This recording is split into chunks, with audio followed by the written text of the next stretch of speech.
Hello, let's talk about Bleak Seasons, the sixth novel in Glenn Cook's The Black Company series, which is probably the most confusing book of the series that I have read. And there's a variety of reasons for that. Some of them are self-inflicted. The first one being that this is the sixth novel, and I didn't read the fifth novel, assuming that I could sort of jump in. This novel is actually taking place during the events of Dreams of Steel, the fifth novel, which was told from the point of view of Lady. So there's that. And there's also the fact that when I got to the end of this one, it said, and this is book one of Glittering Stone. And it feels somewhat, I think, incomplete because of that, or inconclusive to me because of that. I am probably going to take a little time before I get back to, I'm probably going to go back and read the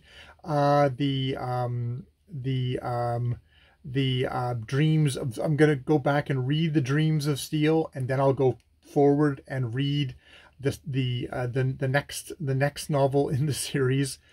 She is the Darkness, but I figured I'd stop here for a moment, and basically I'm just going to go through the Wikipedia entry on it and try and affix this novel in my mind and talk about what other reasons make it more confusing than most Black Company books. So it's starting off with the plot summary. And I'm just going to read this with little interjections. It takes place in part during the events of the Dreams of Steel, which is told from the point of view of Lady. And this story examines the events surrounding Mergen, who is trapped within the siege of Dejagor when atrocities are being committed by both sides, which is very much a theme in Glenn Cook books of the Black Company, which maybe I should start off with that, is an elite mercenary unit following it through about 40 years of its history, but it's got like approximately 400 years of history. So Mergen, who is the recorder of events, the analyst of the Black Company at this point, the book examines the events later in Taglios under the rule of the Liberator and the increasing tensions between the Black Company and the Radisha, as well as the ever-present threats from the Stranglers and some of the new deceptions by Soulcatcher and Howler.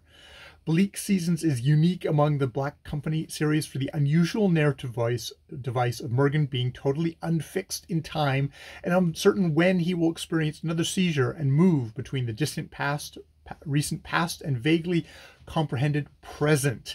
So yeah, not only was I kind of confused that way, the main narrator has seizures and he'll go back in time and he'll come forward in time and back in time and forward in time, and he's confused, and I was really confused even as I kind of got into the stuff.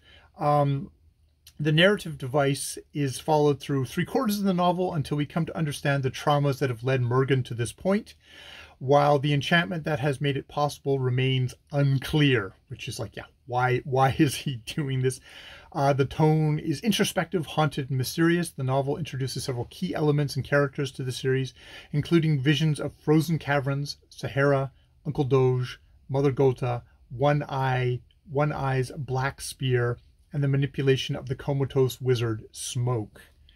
So, and yeah, Mergen, he is the narrator and protagonist. He is the standard bearer and the new analyst of the company. And he's spoilers, but he's unaware that Lady and Croker have survived during much of the narrative. When he lives the past, Croker, we know from the earlier novels, is the captain of the Black Company now, but he was the former analyst. He was the former sort of narrator for good hunks of the books forward. He's also known as the Liberator, and he is the military dictator of Taglios. And this is definitely very much a changed Croker, or at least maybe it's a change in perspective of how we're seeing him. We're seeing him from the outside now, and he is kind of pretty hard, ruthless, military dictator of this thing. Lady, lieutenant of the Black Company and Croker's lover, once a dark sorceress and Empress of the North. She has lost all of her magical powers, but they're slowly showing signs of returning, which is interesting. Because, yeah, she was the Empress of the North and her power was terrible. Mogaba, a cannibalistic leader of the Nar during the siege of Dejagor and a major antagonist during much of the novel, where he's revealed as a traitor to the company. Later becomes leader of the Long Shadows army. Now he's nominally he is a part of the Black Company. He and his fellows, the Nar, actually consider themselves the original strain of the Black Company, and they seem to be huge dudes who are extremely good at combat, are extremely, like, I almost get kind of the Predator kind of feeling from them. They're kind of built up that thing. There's yeah, a couple of his there's one of his lieutenants, One Eye and Goblin, our favorite Black Company wizards, are still there. They work closely with Mergen during the siege of Dejagor. One Eye just develops a magic spear to combat the Shadow Lords. Goblin is a second wizard of the Black Company who's often feuding with One Eye, which also does that. Then yeah, the Nar, which is this group of 32 men taken up from Gay Exel, part of the company's descendants when the company came through Gay Exel the first time. They become divided after Mogaba's murderous rituals and treachery become clear. And yeah, others. And then we get the Taglios Empire, which is territories and peoples under the nominal rule of the metropolis of Taglios after the fall of most of the Shadowlands. Taglian culture loosely resembles that of India. And then yeah, we get like kind of princes. We get a Willow Swan, who's a northern adventurer, who becomes a leader in the Radish army. Yeah, Blade, a friend of Swan and Mather, early on is a leader of one of Lady's legions, but he comes to be viewed as a traitor after an altercation with Croker, and ends up serving under Mogaba on the Long Shadow army. And that's actually where we get one of these things of like, oh, Mergen watches how they broke, and it seems basically because of Croker's jealousy over the lady, even though the lady wasn't interested in him at all, and that Blade was really trying to like, I'm backing up here, dude, I'm okay, but no, Croker would not let it go.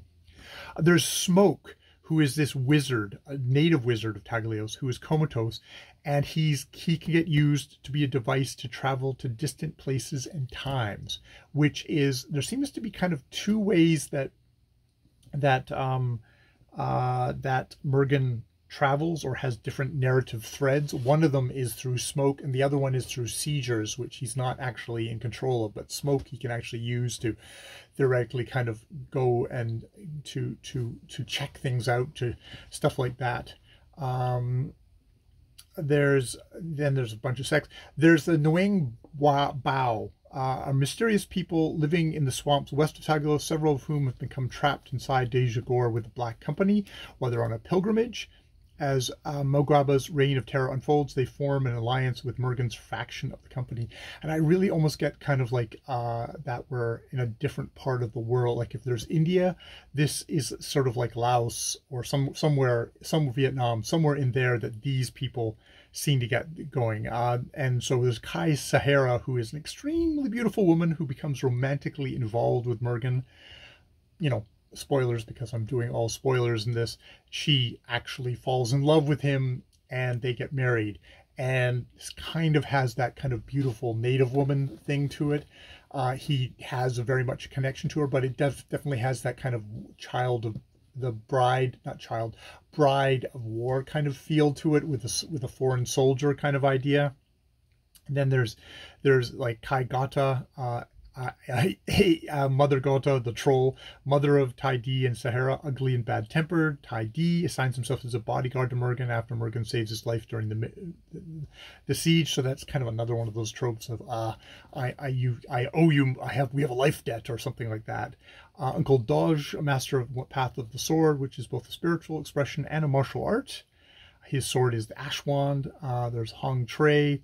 She has prophetic insight that Sahara's and Mergen's romance is meant to be, even though it breaks Nien Bao taboos. And Kai Dam, speaker of the Nguyen Bao pilgrims in the thing. He's sort of the leader. Then you get the forces of darkness and chaos, the shadow masters, wizards who manipulate the shadows, ghostless like malicious entities from the glittering pain that are lethal to living things. And also excellent spies.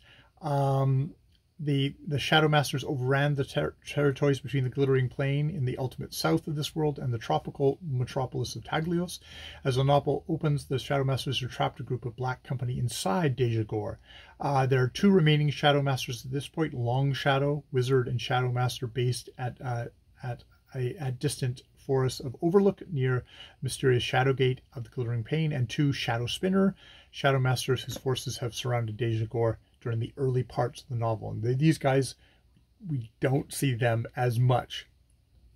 We've got Soul Catcher, sorceress and sister of the lady. She is the nemesis of the Black Company. She is one of the 10 who were taken, powerful wizards who were served in the former empire of the lady and her first husband, the Dominator, who very much thing. The Howler, another wizard from the 10 who were taken. Howler often screams uncontrollably, despised and mistrusted by others, shifting alliances. He is nevertheless highly valued as a master of flying carpets. Daughter of the Night, daughter of the lady and Croaker, who is kidnapped at birth. She has been consecrated to Kina by the Stranglers, which we see her briefly, and then she kind of seems to fall out of the story, even though that's always, I think, supposedly one of the motivations of Lady and Croaker throughout this is to regain their daughter. The Stranglers, or Deceivers, they all have multiple names, a murderous cult committed to Kina, based loosely on Indian Thugi, which I don't know how that kind of thing that goes. Yeah, and then we have Kina, this mythical goddess of destruction, based loosely on the Hindu Kali. The Stranglers believe the Daughter of the Night can awaken her through bringing on an apocalyptic event they call the Year of the Skulls. Lady and Morgan are both troubled by visions of Kina. And yeah, we get a very kind of striking image of Kina as this completely naked, black, multi-armed creature who's got eyes that are kind of like gateways to hell. I do think, talking about this and like this being so allied with kind of Indian culture, it's like you have that queasy like Indiana Jones Temple of Doom. We're using somebody else's culture and making this kind of like the evil devil kind of thing, which is like that's not great. So yeah, there's a couple of things in here which are kind of pretty shaky. The whole relationship with Sahara as the beautiful exotic woman, the evil goddess that's based on Indian mythology. Just the kind of we always get in Black Company books just kind of this uncertain, like, what the fuck is going on? The narrator is often the one who is most out of the loop. Whereas, and yeah, that follows in this one of Morgan has no idea what the fuck the lady and the Croaker are up to.